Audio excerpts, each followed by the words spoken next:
Seyyid Ağal deyir ki, yar bu gece yuxum gəlmir. Gəl yuxumun əvəzinə. Tanış gəlmir, yaxın gəlmir, dərd qəm gəlir əvəzinə. Nə biləsən hər səhəri, gözün açıb ağlayanı, yuxusunda səni görüb, bir də gözün bağlayanı.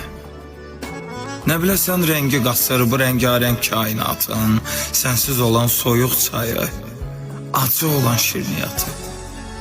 Sənin təki bir qatilə qəlbimdə əhv çıxarmağı, milyon dəfə kaş deməyi, özümü səhv çıxarmağı. Qurursuzluq nümunəsi, zəifliyin örneğidir. Bu qırdığın həmin qəlbdir, bu haldığın köynəyimdir. Quşları da küstürmüsən, bu məktubu necə verim? Oyaqsansa qonağım ol, gəl yuxumda gecə verim.